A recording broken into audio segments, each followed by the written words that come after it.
It's another edition of Time About the Movies, and today we're taking a look at the films of May 12th, 2000, and we've got 6 movies to look at.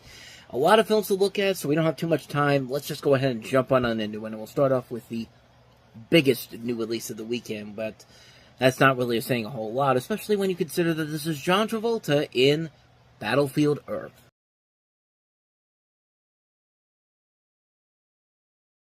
So this is based off of L. Ron Hubbard's best-selling science fiction novel. Ron Hubbard, of course, this is the guy who founded Scientology and follows a rebellion against the alien Cyclos who have ruled Earth for 1,000 years, with John Travolta as the main Cyclo, Turl. What more can you say about this movie than, "Fool, while you were still learning to spell your name, I was being trained to conquer galaxies." Like, that's the basic gist of this movie, is watching John Travolta completely humiliate himself in a performance that is so bad, it's pretty good. Like, I'm not gonna lie, this is one of the worst movies ever made, maybe the worst movie John Travolta has ever made, but his performance in this, my God, it's one of the only reasons why this movie has anything of noteworthiness up to it. I mean, this is a film that could have really killed his career, and I think it did for a little bit there, but that performance, man, is pretty amazingly bad. It's one of the most enjoyably bad movies that you could possibly see. It's a terrible movie. I don't think I need to say anything more about that, but it's one of those, it's the perfect definition of a so bad it's good movie, because you could tell they wanted this to work. They were putting in a ton of money on this movie. It was supposed to be envisioned as part of the first of a 2-part movie. But that's why this only covers the first half of this film, of the story overall. But, my God, they created something that was far more enjoyable, probably not for the reasons they wanted, but it did lead to one of the most enjoyably bad movies you will ever see. It's a guilty pleasure film. It is not a good movie. It's a really lackluster story. The visuals are not that great. The acting is over the top ridiculous. So much so that I can't even say it without burping. Sorry. But that's so unprofessional of me. I'm sorry, but yeah, the acting in this movie is so over the top ridiculous. It's like they're in on the joke, but they really were trying to do something unique and something special, but the end result is a piece of garbage all the way through. I mean, plain and simple, man. This is just a bad movie. It's a really, really bad movie. But a good, fun, bad movie. It is the literal definition of a guilty pleasure, so bad it's good type of movie. I mean, it's a movie that's absolutely horrible.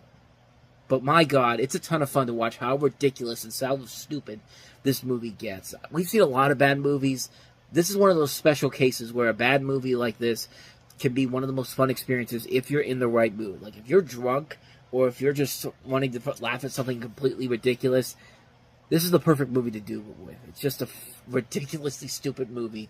God help me, man. This movie is a ton of fun, but not in the way they want it to be. So yeah, that's Battlefield Earth. So let's go ahead and move on to our next film, which is, I was about to say last one, but we're not even close to being done yet. Here's our next movie. It's Center Stage.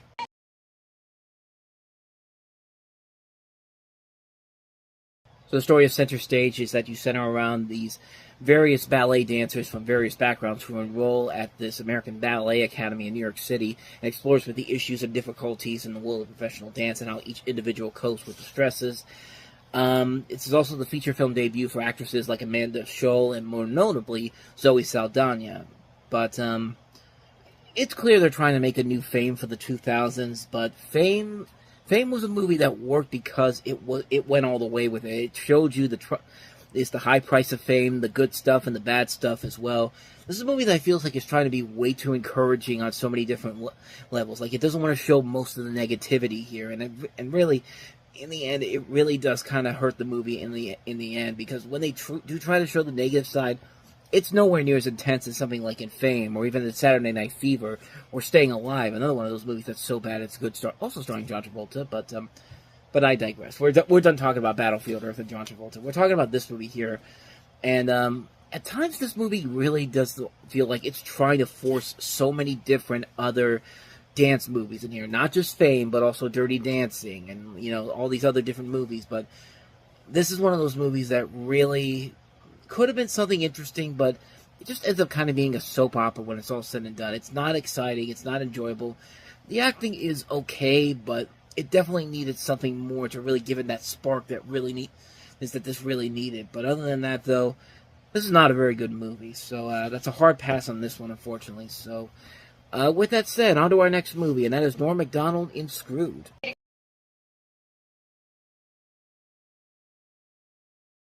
So Norm Macdonald plays a chauffeur who kidnaps his rich boss's dog to hold it for ransom, but when she accidentally gets the dog back, she thinks that it was the chauffeur who's been kidnapped. And you also have Norm Macdonald's best friend, played by Dave Chappelle, and Danny DeVito is also a character that gets involved in here. This thing did not do so well with critics when it came out in 2000. It was largely panned, but it hasn't gone on to have the major cult following that something like Dirty Work did, which I think is a far superior film, and certainly is a much better movie compared to this. But there's still a lot to really admire about this movie. This is written and directed by Scott Alexander and Larry Kwasinski, who gave us the Problem Child movies, Ed Wood, The People vs. Larry Flint, Man on the Moon. These guys have written some really great stuff and have worked on some really great stuff. And at times this movie can be very, very funny when it needs to be. You've got two really great funny talents in the leading roles, Norm Macdonald and Dave Chappelle. Plus, you got a cast that includes Danny DeVito, Elaine Stritch, Sarah Silverman, Sherman Hemsley, Daniel Benzani. This is a great cast, and there's a lot of really great fun, over-the-top moments in here that just work so well. It's a really funny movie when it needs to be. There are times when the jokes don't work all the way through, but when it does, it's pretty damn hilarious. Plus, it's Norm Macdonald, man. Norm Macdonald can usually make anything funny when he needs to. I really love this movie. I can't recommend this one enough. It's not as good as Dirty Work. It's kind of Norm Macdonald's equivalent to Chris Farley's Black Sheep. It's not as good as Tommy Boy by any means necessary, but there's still a lot of good moments in there that are really, really funny. And I say definitely check it out. If you like Dirty Work, you'll probably get a kick out of this film. So, with that said, on to our next movie, and that is Jamie Foxx in Held Up.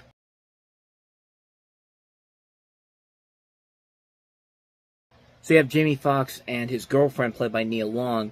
They're on a road trip in the Southwest. He spent their $15,000 they set aside for a home on a vintage Studebaker, and she promptly dumps him at a convenience store and hops a ride to the airport. Soon after, Michael loses the car with a young kid, causes him out of the keys, and sooner or later the situation gets bad when a botched robbery happens, and now it's a hostage situation. I remember seeing this movie on TV in our break room back at my work a couple years ago, and I had no idea what this movie was until now. This was that movie right here, and I just remember that because I remember the convenience store. I remember seeing Jamie Foxx, and I don't remember the movie being anything good. And from the little bit that I saw from it, yeah, this wasn't a good movie. There's no trailers for this online, hardly any trailers for this online, and that's the best I could get with that kind of humor. Yeah. More than likely, this is not a very good film. And sure enough, I've not seen the whole thing in full, but from the pieces that I saw from it, it did not look convincingly good at all. And this is a waste of pretty good talent that I see here. Not just Jamie Foxx and Nia Long, but you have Rosalind Sanchez, Sarah Paulson, Jake Busey, Julie Haggerty. Some talented people in here, but just in a film that doesn't look like it had anything worthy to it. It wasn't funny from the stuff I saw. It wasn't clever. It wasn't enjoyable. It was mostly a boring bit from the film, from the stuff that I saw from it. So I can't really say if the rest of the movie is like that, but from the stuff I saw from it, not good at all. So that's Held Up. So let's go ahead and move on to our next movie, Julie Taymor's Hamlet with Ethan Hawke.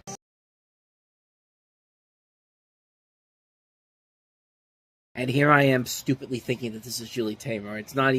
She's not even credited on here. The director of this is Michael Almereyda. I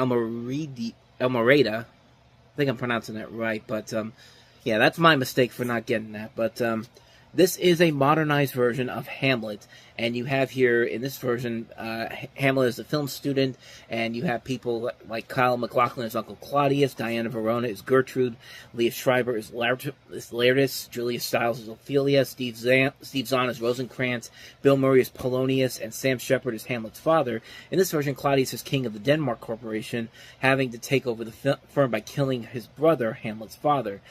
Keeps the Shakespearean dialogue, but presents it in a modern setting with technology such as video cameras, Polaroid cameras, and surveillance bugs. For example, like the ghost of Hamlet's murdered father first appears on a closed-circuit television. interesting idea. I don't think it worked all the way through. It's another movie that's trying to be kind of a contemporary style Shakespearean film. We've talked about a couple of these as of late. Romeo Must Die wasn't one of them.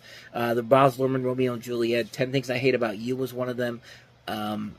This is actually the third Hamlet film to come out within the course of 10 years. We had the 1991 by Mel Gibson, the 96 one by Kenneth Branagh, and now we have this one here, which again is a modernized take. And I give him credit for at least trying, but I don't think it worked all the way through. I think there were some good ideas all throughout. It's very ambitious. It has a great cast. It has some good ideas to it, but the movie itself was mostly forgettable. I mean, not really a whole lot happens in here. You don't really get invested in the characters in this than you do in some of the other adaptations of the storyline. But I give them credit for at least trying. They were trying to do something very different, and it certainly was a lot better than something like Romeo Must Die, which was not a good movie, even though that tried to do something different, but failed miserably. But I digress. That is Hamlet, so let's go ahead and move on to our next film, which is coming soon.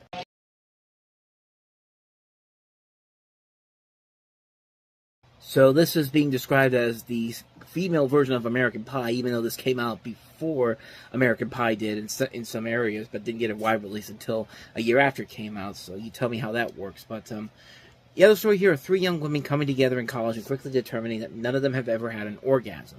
They quickly decide that they're going to make sure she has one. The three then set out for sexual adventures. One takes on a popular, arrogant boy who is, of course, more interested in his own pleasures than hers. Waiting in the wings is a sensitive outsider who everyone immediately knows is the one who will float her boat. Needless to say, this is not a very good film, despite some early film performances from people like Ryan Reynolds. And you also have Gabby Hoffman from Uncle Buck. In between Uncle Buck and her appearance on Girls Down the Road, Ashton Kutcher, who's just coming off of that 70s show. A cast that also includes Yasmin Bleeth, Ryan O'Neal, Mia Farrow, Peter Bogdanovich, Spalding Gray. Some talent all around here. Just the movie itself is kind of mediocre. And I feel like they had this sitting on a shelf for a long period of time, but since American Pie had come out, they said, screw it, let's put it out there and see if we can get some people to come see it. And no, not really. Nobody went to go see it. It kind of came and went.